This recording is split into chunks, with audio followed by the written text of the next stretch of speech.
जब दादी घर से गायब होती है तो मैं बहुत परेशान हो जाता हूँ कि एकदम क्या हुआ, दादी कहाँ चली गई, अब मैं उन्हें कहाँ ढूंढूंगा। और मैं यही सोचता हूँ कि मैंने उस लॉकेट को क्यों घुमाया, मुझसे ये बहुत बड़ी गलती हो गई। तभी अगस्त्य बोलता है कि भाई तू परेशान ना हो, मैं एक तांत्रिक बाबा को जानता हूँ जो हमारी मदद कर सकता है। हम तांत्रिक बाबा के पास जाते हैं और हमारे साथ जो घटना घटी हम उन्हें सब बताते हैं। बाबा हमसे जादुई लॉकेट के बारे में पूछते हैं और मैं उन्हें सब बता देता हूँ। तब तांत्रिक बाबा मेरे हाथ से लॉकेट लेते हैं और कुछ मंत्र पढ़कर दादी का पता लगाने की कोशिश करते हैं। जैसे ही तांत्रिक बाबा मंत्र पढ़ते हुए जमीन पर हाथ फेरते हैं तो वहाँ कुछ लिखा हुआ आ जाता है और वो होती है एक पहेली। गुमनाम शहर की गुमनाम जगह जिसका कोई वजूद नहीं, जहाँ कोई जाता है लौट कर वापस आता नहीं।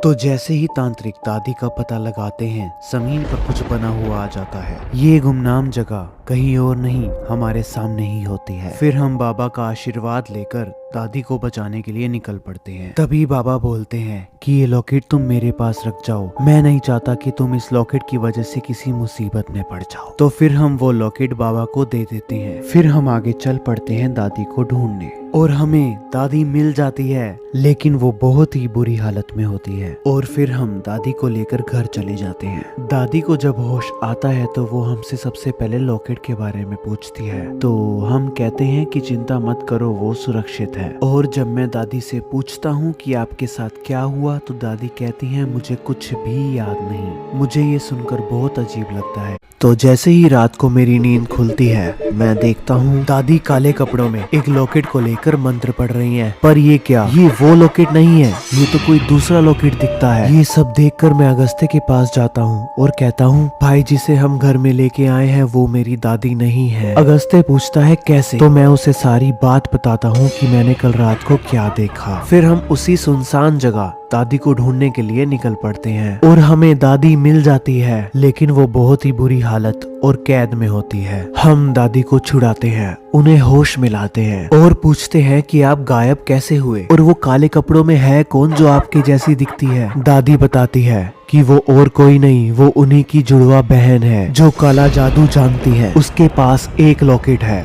और दूसरा लॉकेट पाकर वो अपने आप को और शक्तिशाली बनाना चाहती है। तो जैसे ही हम बाबा के पास पहुँचे हमने देखा बाबा बेहोश थे और अपनी आंखें सांसें गिन रहे थे। और मरने से पहले उन्होंने बताया एक काली जादूगरनी यहाँ आई थी, बहुत ही गुस्से में थी, उसे वो लॉकेट चाहिए था।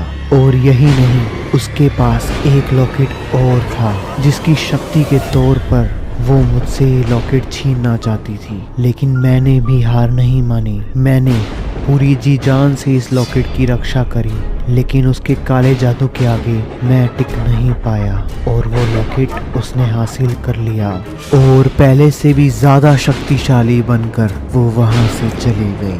और इतना सुनते ही बाबा की मौत हो गई और हम तीनों घबरा गए। तो दोस्तों क्या लगता है आगे क्या होगा, क्या हम काली जादूगरनी को रोक पाएंगे? ये जानने के लिए हमारी अगली सीरीज ब्लैक विच कॉन्क्लूजन का इंतजार करें।